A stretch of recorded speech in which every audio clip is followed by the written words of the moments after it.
Welcome back, everybody. SPX 2022. I'm Rusty. I'm Joe. Joe, welcome. Thanks. Thanks for having me. You know what? I've never welcomed Joe before. It's nice. Oh, It's nice. You know what? I feel really welcome right now. Thank you. Yeah. And like with a, it, like what? a cozy social blanket. Aw, that's sweet. Yeah, but that's not just us. No. Who do we have with us today? I'm Evan. Evan Keeling. Welcome. Yeah, sorry. There's a little girl yelling at the water cooler. Yeah. I mean, I get it. That water cooler's a dick. Oh, yeah, but yeah. You don't need to yell at it. Sometimes you gotta let it know, man. I don't think I'm it's gonna catch you be later, productive. water cooler. Yeah, stay on your side of the hall. You better keep that Anyway. water cold. Oh my gosh. So what brings you to SPX?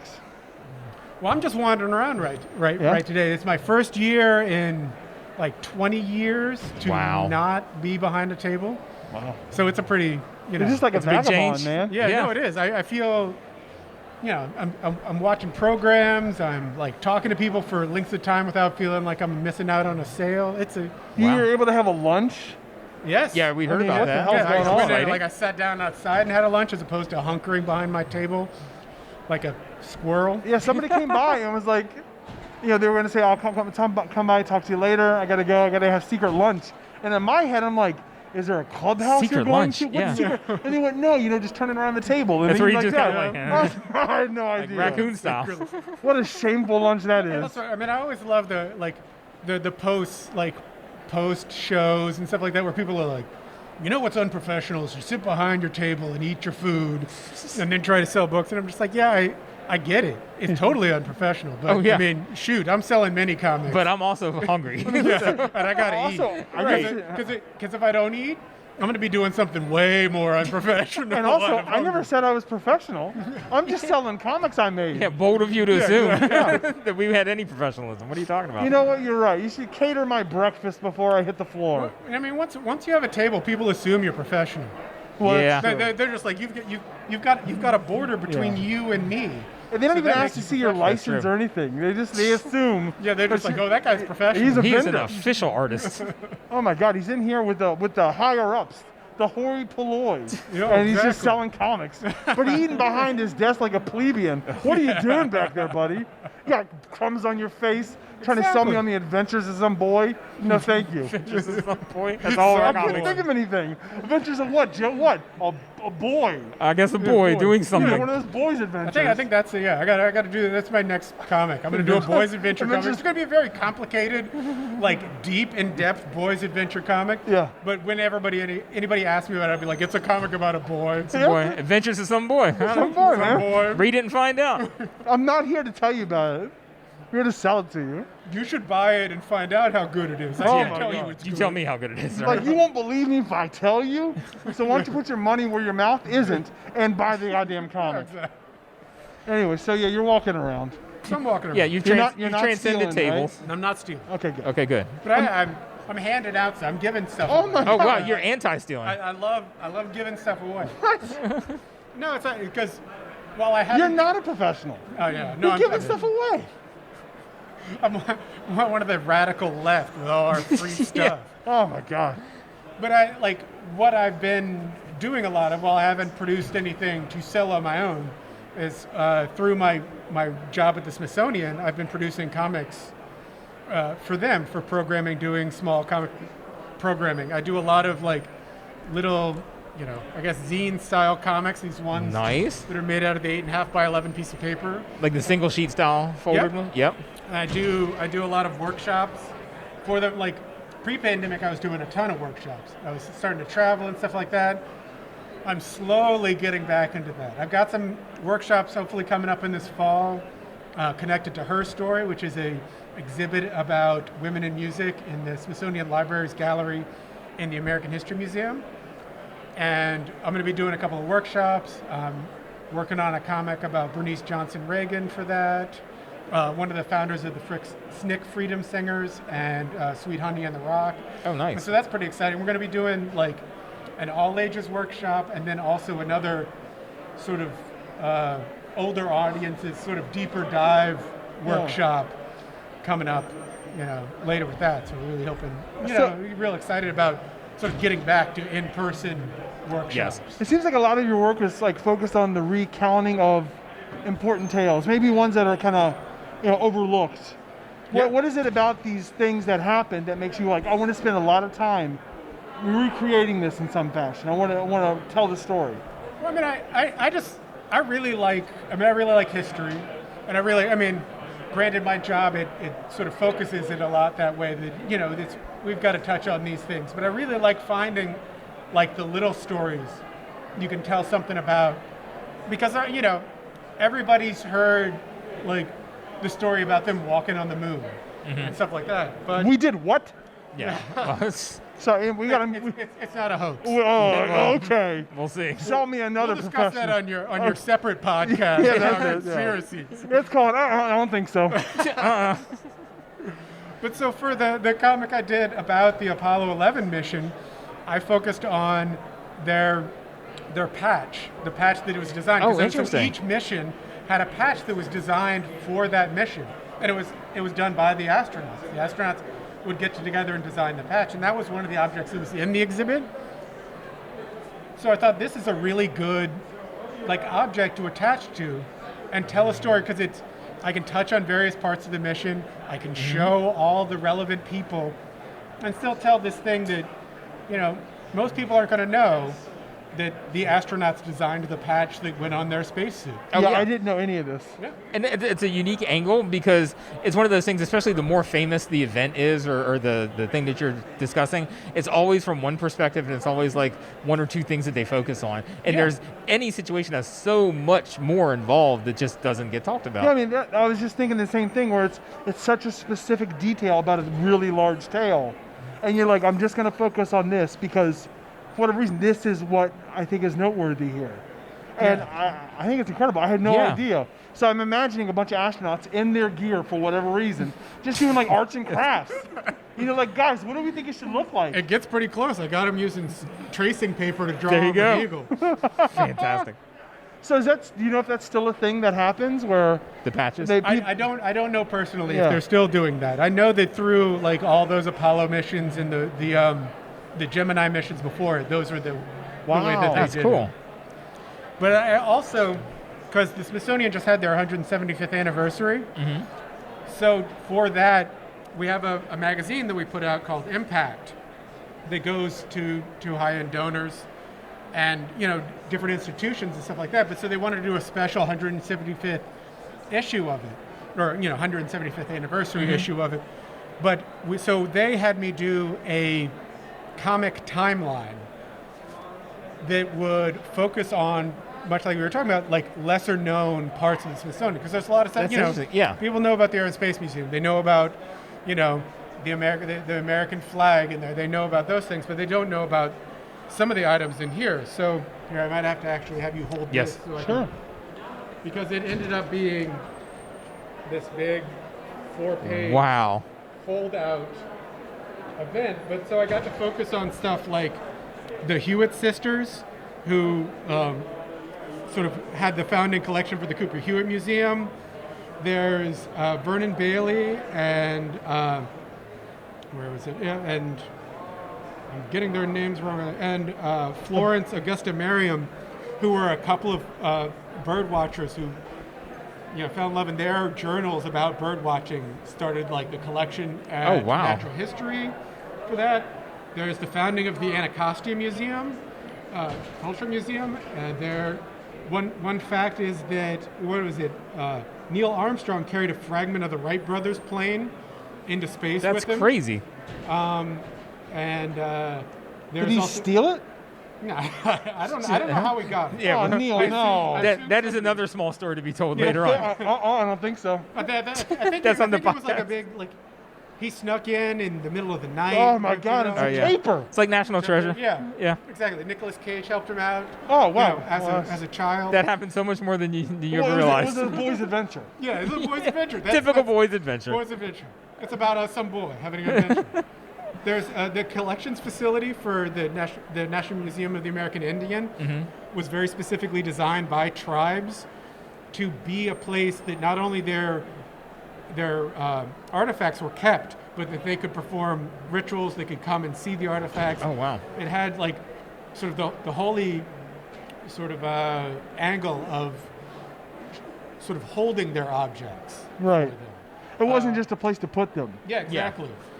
Which there is a lot of it at the Smithsonian, so it was nice that they focused on that. That when they opened up the African American History and Culture Museum, they didn't have a collection to start. Like there wasn't, like a lot of the museums, there's a collection that already exists. And they just kind of then draw how from can we it. display that? Yeah, and basically, then they display that and then collect from them. But so they had to collect from scratch. Like they were like one of the few museums who could buy stuff off of eBay. Oh wow. But they also did a thing influenced by Antiques Roadshow, where they had people just bring objects that they thought were historic to places, and they looked at them and sort of, judged the That's historical interesting. significance. Like and, vetted out the objects yeah, to see if vetted it out was the objects something. and vetted, sometimes people just wanted to talk about their object. Sometimes people, they ended up with, what was it?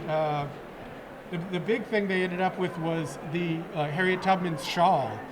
Was one of the objects they found through this. Which is a pretty incredible thing to find, just sort of like people coming by a library and being like, I have this in my attic. I like comparing it to Antiques Roadshow because you go on there and you're like, I have grandma's coffee decanter. Is it worth something? But in this case, you're like, I have this plate. Is it significant to the evolution of our history? Yeah. And it's like, fingers crossed. But also, I would think that a lot of this would require research that isn't just done like on the spot. Like, that's you need true to too. dig down into this. Yeah. No, and it's really interesting, like how deep they'll get into that stuff, and like the things that they'll have to research to figure out. So they presented you with looks like 4 pages. Big Four 5 pages, yeah. It's 4 It's long. they're impressive. massive pieces of art. Yeah, this is a great presentation for this. How much pressure did you feel when they were like, "Hey, do you want to make a comic about these things?" It was a big old comic. It was a lot, and it was complicated because we kept going back and forth about how many pages I'd have and how we could pull this off. And I think we were going to just do 3, and then they were just like, okay, this is too big, we're going to do 4. And then initially it was going to be a timeline with like bubbles and a line, like in a more traditional timeline structure. Just like linear, And we kept trying to do that. And then the comics, to kind of make the space to have a timeline, the comics kept getting smaller and smaller. And that's when we came across doing the sort of newspaper style. Yeah, the broadsheet. Broadsheet strips like this.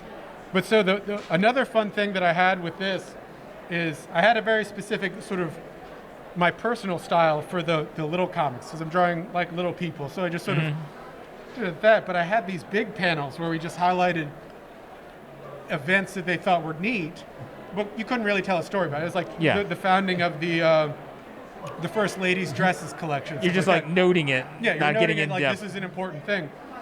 But so I wanted to have these stand out separately from those.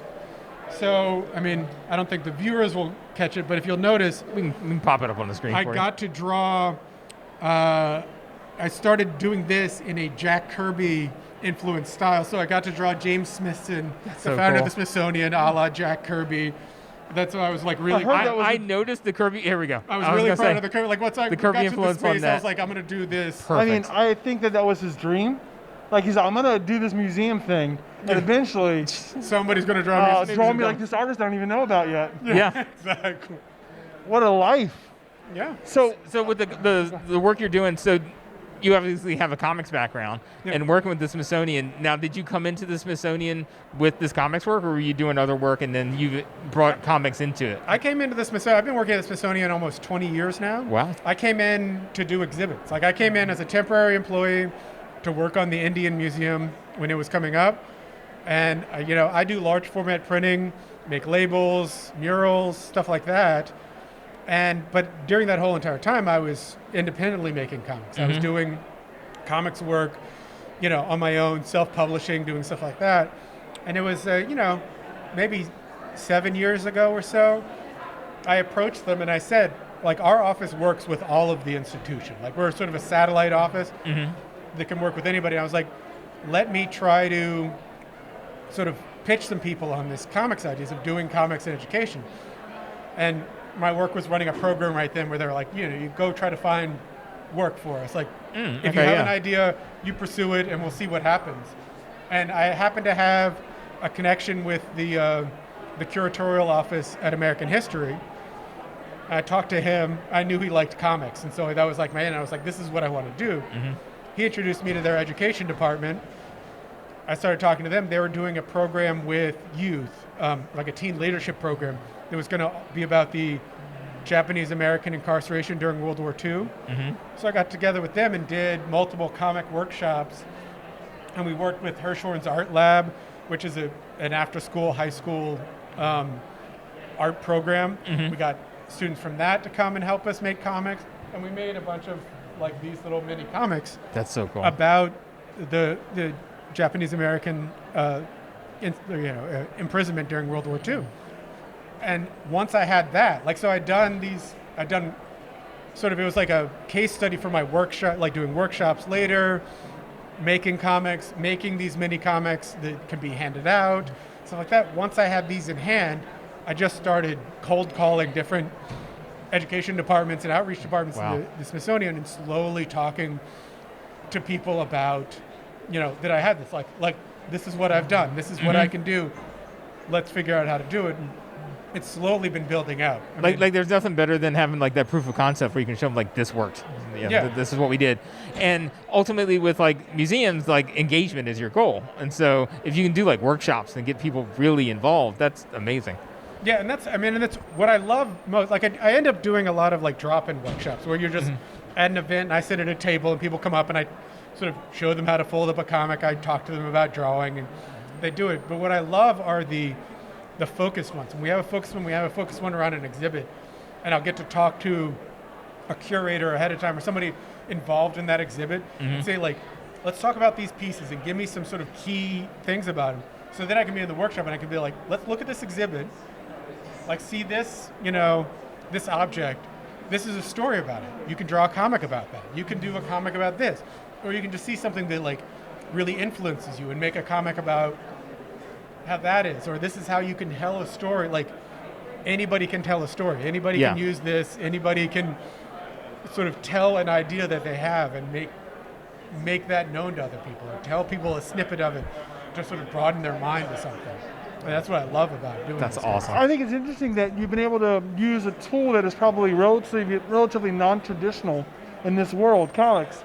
And you'd be like, what if we did comics to communicate these stories, or put this alongside other ways of conveying this information? A great way that this is worked out even more is I didn't actually have much to physically do with it, but the Indian Museum in New York did an exhibit about Native New York. They wanted to do an exhibit about the sort of the Native communities that lived in and live in New York State and stuff like that. But what they came across the idea is that they really wanted to do, instead of like the reader rails for objects where they talk about all the objects, instead of just having it be text information, they wanted it to be comics. And they really wanted this concept. So they brought me in early and I made a bunch of prototypes for them. Like I think it was like an 8-foot long comic. Oh wow. To mimic a reader rail where I just drew it out like that. And then they took that information as a proof of concept and hired native artists to then produce the comics, like native artists and writers, to produce the comics to do for this, to do for the reader rails in their exhibits. And actually they came to me later. This is another thing I have. Once they had them, they then wanted educators to be able to use them.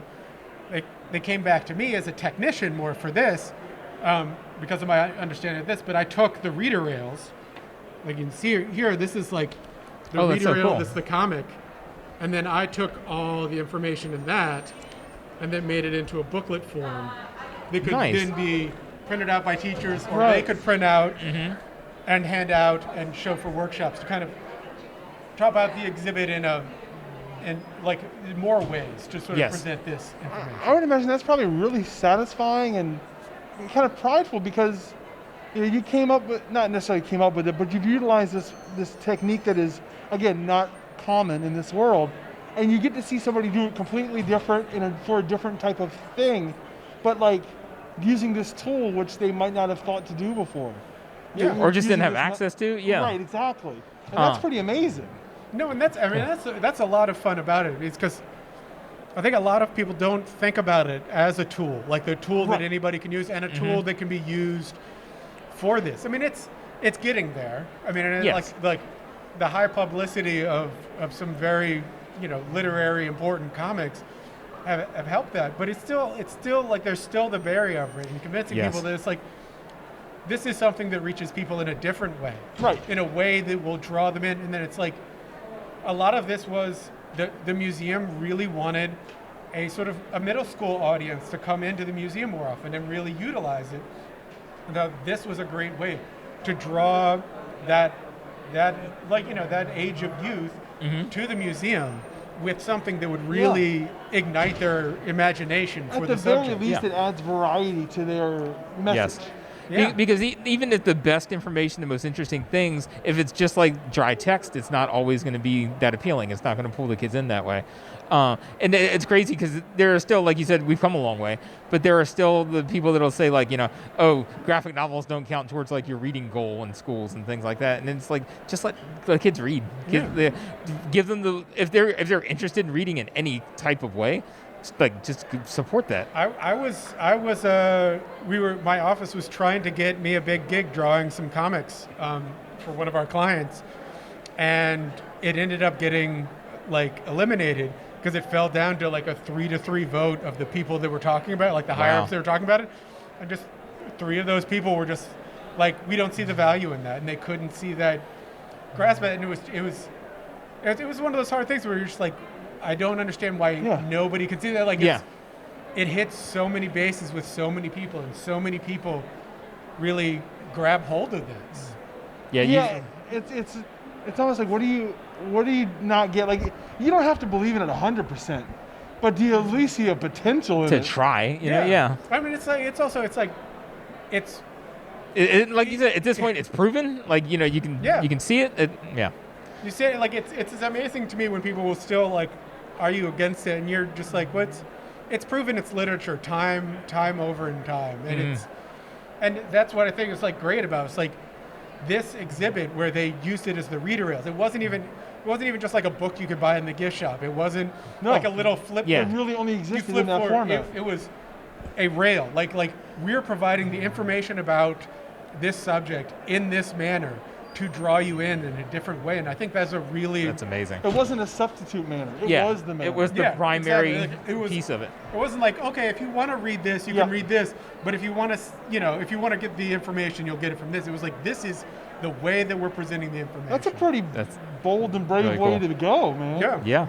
So, is there a difference you find in the way you flex your muscles when you're telling, even if it's a historical story, but one that you've chosen or that you find personal connection with, versus one where, the history is kind of dictating where you're supposed to look?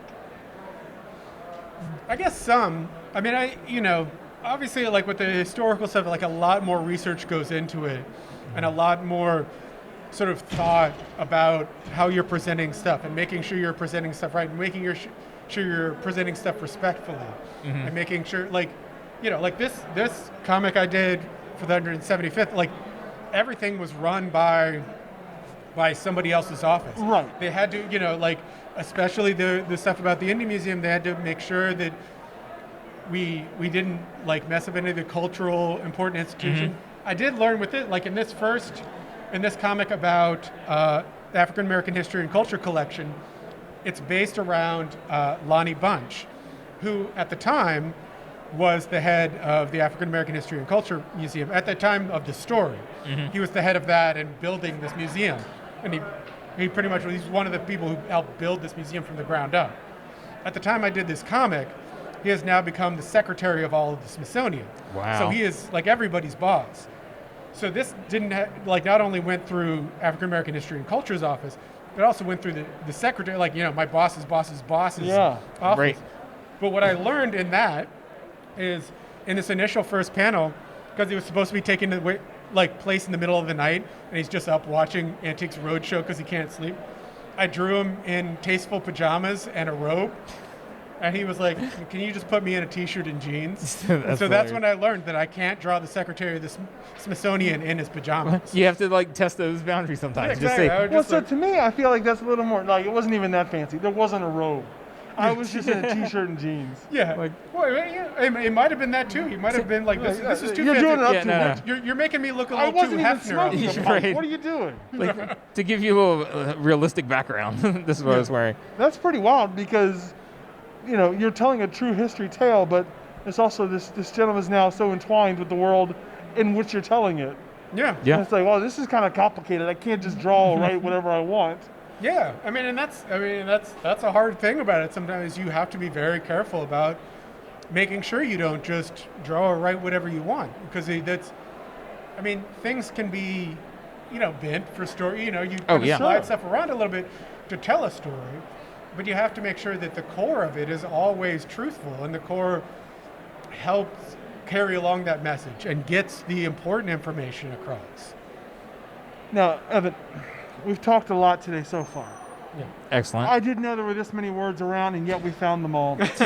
But there's still something else we have to do. Would you like to answer a mystery question? I would love to answer. Oh my God, we're Yes. so going to do this. Let's bring out Here's the little quarter truck. Oh, which we didn't know was pullback We didn't know it was action pullback until now. action. wow. Look at that, and this is such Fancier a than we ever knew. Sure. such You a guys are safe super driver. fancy. Now let's bring out the machine. Here we Oh go. wow. This is not a safe driver. Yeah. It's There is no pullback action. This is pull forward action. There you go. Oh, sweet. Works like a charm. Oh. So, go All right, ahead. goodbye, truck. Let's do it. Oh, No, you got this. Just trying. Buddy, what's happening? I'm terrible. And then I'm dropping quarters out? Jesus Oh, Christ. look at that, off-road. Wow. I'm glad That's it pretty made it off the exciting. I am very glad it didn't go off the other end of the table. Impressive That's what I wheels on that little truck. Yes. Carrying again. It's a little big. All right. So do I read the question off? Yeah, Yes. and it's Okay. for you. Which is your favorite geological period? Yeah, I mean, Oh. everybody's wondering. It's the buzz of the nation. Yeah. Ooh, geological period. Now, if you're wondering, when we wrote this question, we couldn't have answered it. Well, I couldn't name one geological Yeah. period. I'm trying to think of a geological period. Like, I are we talking mean- about this like My favorite today. today? Oh, yeah. Today's Smart. a good geological period. Is it, Like, I is there would- geological periods. Are we talking about like there's like the Ice Age, the Stone Age? I don't know that I wrote this question. I'm going to say Mesozoic Mesozoic? is a good Mesozoic? example. So that would be a geological age? Is it correct? I don't know. No, you don't I know? don't know. I don't So know. it's- I'm it's- taking a it's sort of stab like at it. Human history, the modern time, is that like its own geological age? I mean, Rusty, I think Oh. you wrote this question. Yeah, and I was not prepared for it whatsoever. So, 22? Is that a geological you know age? what? Even if we don't get into even if we just get into historical sections, This is a fiery airplane crash. This is- What yeah. is happening? is there a most interesting historical period? You know Let's what? go with That's that. actually a pretty fitting question for Yes. you because you've touched on so many. It is. I have. I don't get as many opportunities to do stories about it, but I love the Victorian age just Oh, yeah? because I find it so fascinating to draw. Just like the outfits and the architecture and the sort of the attention to detail at those times are just really fascinating, because that's a lot of times what's fun about these projects is I will contact these experts that I'm working with, and I'm asking them questions. Like most of the time, they're doing it for an article or some sort of, or a book or something like that, where they just have to get the facts out. They have to talk about what they were doing, and I'm just like, so like, what kind of hat did you wear? Did you drive a truck? Did you drive a beat up car?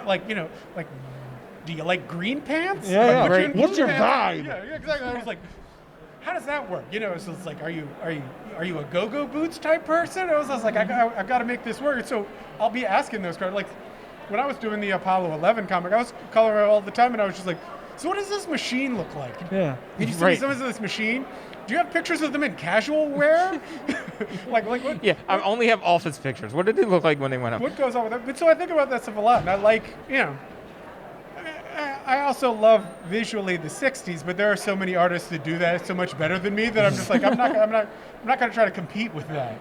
But that's the Victorian era is a fun era to draw. So we've nailed Nice, down that yes. your favorite geological period is the Victorian Victorian era. era. I guess so. I mean, Sound- that makes sense to me. It sounds know. scientifically legit. Yeah, yeah. I'm okay Yeah, with yeah. it. That- I find I mean, no fault in this. It's No. good for that. And granted, it's a visual thing. There's a lot of social things that I'm Yeah, not and fond barely of. yes. any dinosaurs. Yeah. Yeah. It would be nicer if there were dinosaurs. Oh, a paucity of dinosaurs. everything Let's would. get to it, Victorian age. Up your game. Get it together, Victorian age. Why didn't they invent, cloning and bring dinosaurs back then? Yeah, why didn't they? Why didn't they invent, I don't know, pencil erasers? Maybe they did. I don't know.